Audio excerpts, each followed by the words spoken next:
अस्सलाम वालेकुम रहमतुल्लाहि वबरकातुहू। कैसे हैं आप सब? उम्मीद करती हूँ आप सब खैरियत से होंगे। अल्हम्दुलिल्लाह मैं भी ठीक हूँ। अल्लाह ताला नबी करीम सल्लल्लाहु अलैहि वसल्लम की उम्मत को उम्मत वसीयत बनाया ताकि तुम लोगों पर गवाह हो और रसूल सल्लल्लाहु अलैहि वसल्लम तुम पर गवाह हो। यानी जब आखिरत में तमाम इंसानों को हिसाब के लिए अल्लाह ताला इकट्ठा करेगा, इस वक्त रसूल सल्लल्लाहु अलैहि वसल्लम अल्लाह ताला के जिम्मेदार नुमाइंदे की हैसियत से तुम पर गवाही देंगे। जो नेक आमाल और ईमान की तालीम हमने आप सल्लल्लाहु अलैहि वसल्लम को दी थी, वो आप सल्लल्लाहु अलैहि वसल्लम ने तुमको सही सही पहुंचा दी।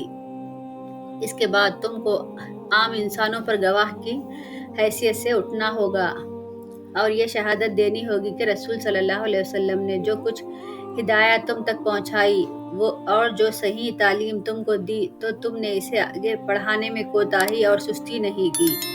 अगर हम ये गवाही ना दे सके तो बुरी तरह पकड़े जाएंगे। हमें चाहिए कि रसूल सल्लल्लाहु अलैहि वसल्लम की तालीम पर खुद भी अमल करें और दूसरों को भी अमल करने की नसीहत करते रहें, क्योंकि उम्मत वसीयत बनने के नाते जिम्मेदारी हम पर भी आती है। इस भारी बोझ को उठाने के लिए जिस ताकत की ज़रूरत है वो सब्र की सिफत है और दूसरे नमाज का अमल है। जब ही जाकर तुम मजबूत बनोगे। अहले ईमान को मनसब इमामत पर मामूर करने के बाद अब इस उम्मत को ज़रूरी हिदायत दी जा रही है और उम्मत वसीयत बनाना कोई खेल नहीं है, बल्कि ये तो एक बहुत भारी जिम्मेदारी है जिसका भार उठाने के अहले ईमान को मुश्किलों और मुसीबतों से गुजार कर इनका सब्र आजमाया जाएगा। और जब तुम सब्र और अज़म इस्तिक़लाल के साथ अल्लाह की राह में बढ़ते जाओगे तो तभी तुम पर अल्लाह के इनायतों की बारिश होगी। फिर अल्लाह ताला जहाद को फ़र्ज करके इसकी मिसाल देकर अहले ईमान को समझाता है कि अल्लाह के हर हुक्म पर अमल करो, चाहे ऐसा करने में तुमको कितनी ही आजमाइशों से गुजरना पड़े। जान व माल और आमदनियों के नुकसानात से गुजरना होगा और इस तरह तुम्हारे सब्र को आजमाया जाएगा और तुम पर अल्लाह की इनायत की जब ही बारिश होगी, जबकि तुम तमाम मुश्किलात का सामना करते सब्र से अल्लाह की राह में आगे बढ़ते चले जाओगे और दिल से इस बात के क़ाइल होगे कि हम ही अल्लाह ही के हैं और अल्लाह ही के पास वापस लौटकर जाना है और हर खुशी या गम अल्लाह ही का दीन है। जो गम देता है वो इसे दूर भी करना जानता है और राहत भी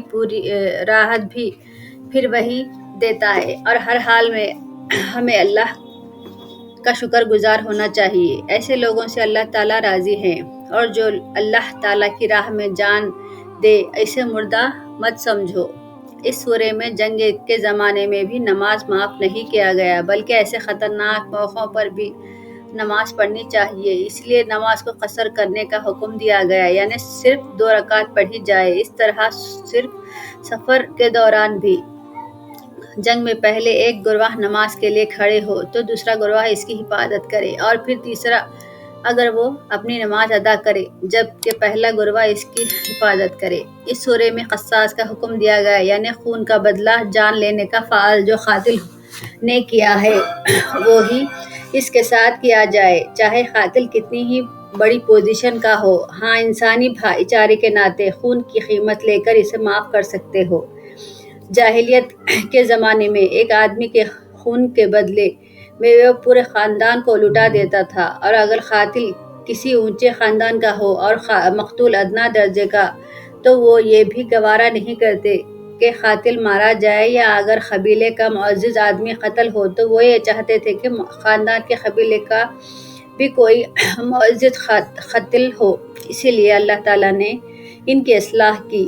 अल्लाह ताला अपने और अपने फरिश्तों की तरफ से इन लोगों पर लानत भेजता है जिन्होंने सारी ज़िंदगी कुफ्र किया और अपनी इस्लाह नहीं की, इसी हालत में मर गया, यानी इन्होंने अल्लाह की बरतरी को तो माना लेकिन इसके रसूलों को और हिदायत को मानने से इनकार किया, या फिर अल्लाह को सरे से माने ही नहीं। ऐसे लोग जहन्नुमी हैं।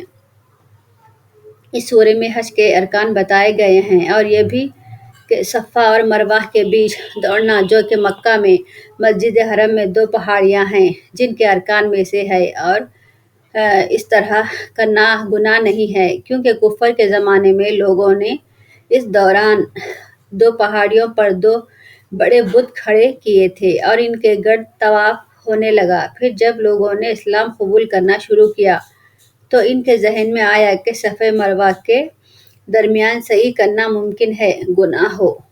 یہاں پر اللہ تعالیٰ نے ان کی غلط فہمی دور کر دی ہے۔